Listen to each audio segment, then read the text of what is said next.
So 6 years ago, I'm sat in a hotel in a small resort in Austria in the mountains. I'm working as a ski rep.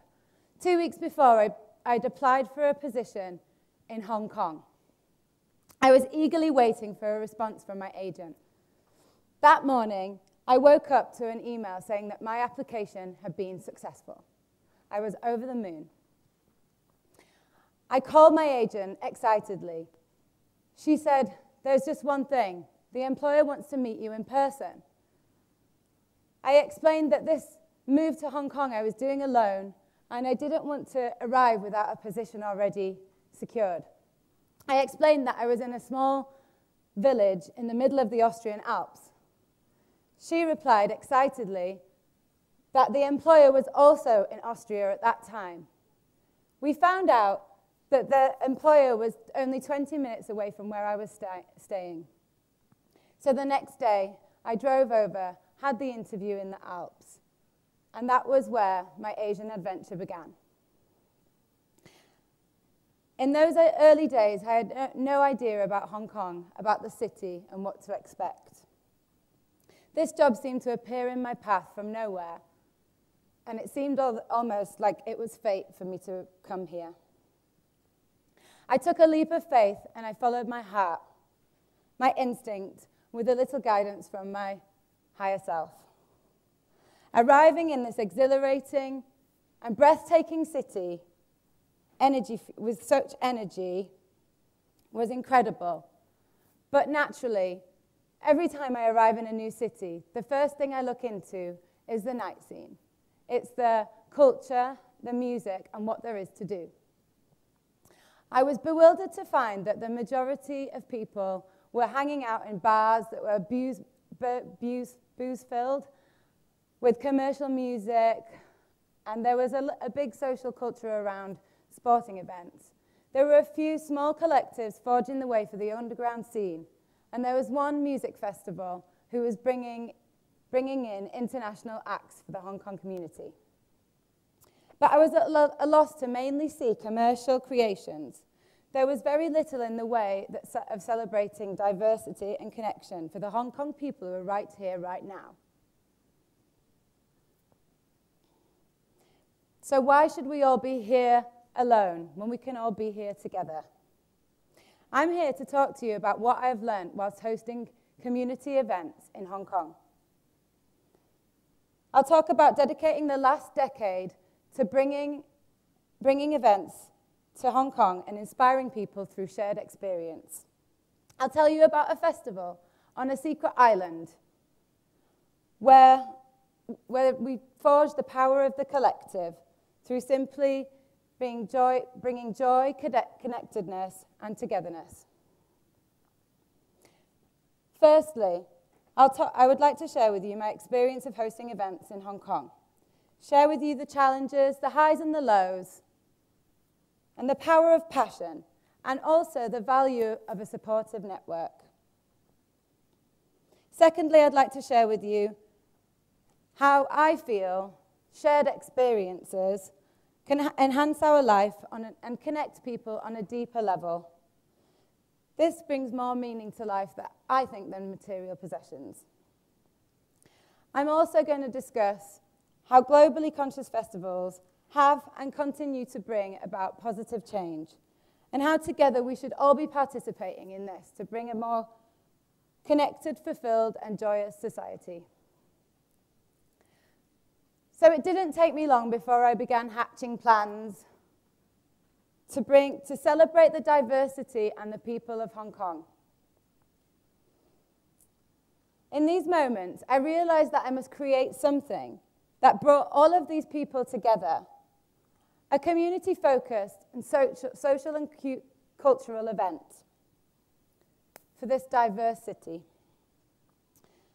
Upon this realization, I started to gather some of the local party makers, organizers, musicians, artists, and friends. We created a concept which was community-focused. Our aim was to bring everybody together with music and art and camping culture at its core. We whisked away a few hundred people in that first event to camp on a secret island where music and art and nature, the environment led the way for the participants to connect on a deeper level with the very community around us, locals and expats, students and visitors, all together. In those early days, the first challenge that we encountered, or we anticipated that we would encounter, was convincing people to follow us. This was the original team. We didn't really know very many people back in those days, so we thought that we would ask people to come to what we were creating, but nobody would follow. We were wrong. The first event saw us attract around 400 people. It didn't take that much convincing. It really seemed that Hong Kong was ready for authentic connections. We did, however, struggle with some issues. The logistics of hosting an event on a secret remote island was somewhat challenging. This is the first ever event where we had 400 people. Over the years, we've had many supportive followers who've dedicated their energy and time to the vision. Organisers, followers, and staff have equally made this such a special community, everyone contributing willingly and in their own way. Whether it was pushing trolleys, this is some of the people involved, whether it was pushing trolleys through the rain during typhoons and downpours, whether it was helping us to load the big shipping container ships that took all of the equipment to the island, or whether it was simply gifting us with their presence. Some people climbed trees to hang lights. Some people even swam out to the ocean to save tents during a spontaneous typhoon. It was incredible to see this community forming. This last year was a very special time. There was, as we were setting up for the event, it takes approximately a week to set up this event, we heard news that a typhoon was on its way to the island. The owner of the land pulled me to one side. She told me to follow her. She took me to this temple in the local village. She said that every day we must pray to the Chinese gods, pray for no typhoon. So every day we took an offering, we lit incense, and we prayed that no typhoon would hit. Luckily, we were blessed, and the typhoon diverted across and away from our island. On the final day of the festival, when we were breaking everything down and the participants had left, we joined, so the community of the village and the organizers of the event all joined together, and we gave thanks to the Chinese gods. This was a very special time for me. It was a time when I realized that we had become one. We had crossed boundaries, and we were all in this vision together. We all wanted the same thing, no matter from which background or which reason. So in this moment of gratitude, it was incredibly special. This is the owner of the land, who has now become one of my dear friends, Shirley. So the biggest hurdle that I encountered throughout my time creating community-driven experiences here in Hong Kong is the thing that you see when you first arrive. It's the big sky risers, it's the flashy hotels, the big banks. It's money.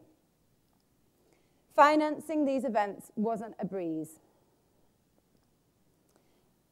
I realized after some time that financial backing is necessary, but this was never my goal. We all know that living in Hong Kong isn't cheap.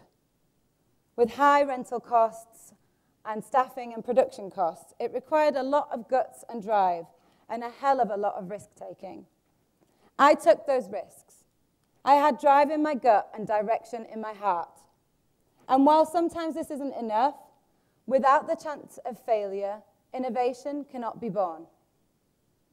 If you have passion, vision, and energy, you can defeat financial strains. And if you don't, then you have defeated self-doubt in trying. You can only become truly accomplished at something you love. Don't make money your goal.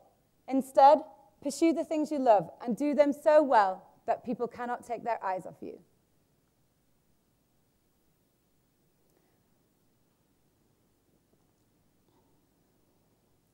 Introducing this concept, which is now known as Secret Island Party, was, of course, amazing, rewarding, but at times it manifested itself as some of the most exhausting and stressful times of my life.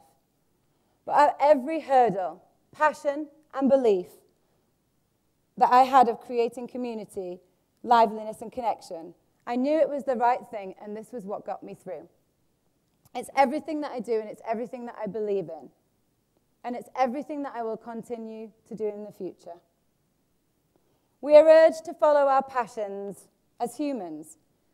Nelson Mandela's passion for equality kept him going for 27 years imprisonment. There is no passion to be found playing small and settling for a life less than the one you are capable of. So let us live big.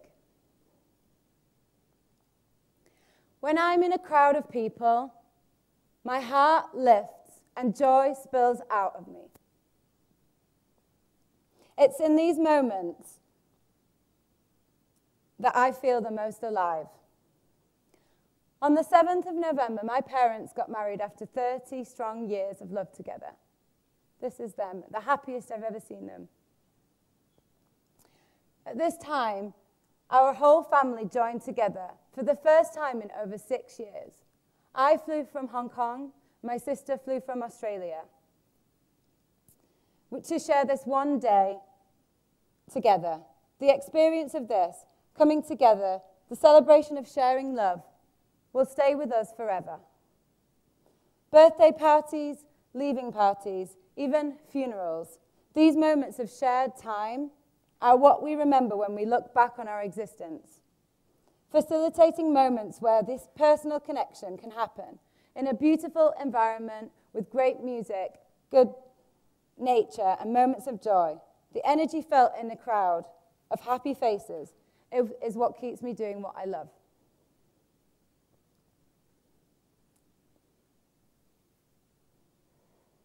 Globally, there has been movements of conscious festivals bringing about the power of collective freedom.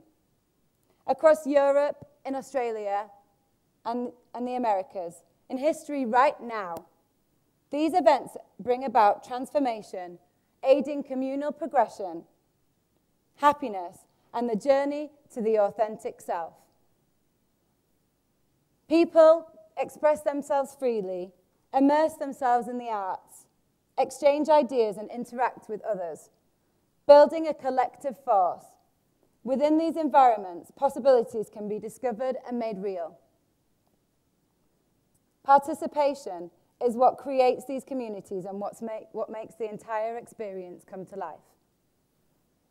Recently, I was supporting a festival in Thailand.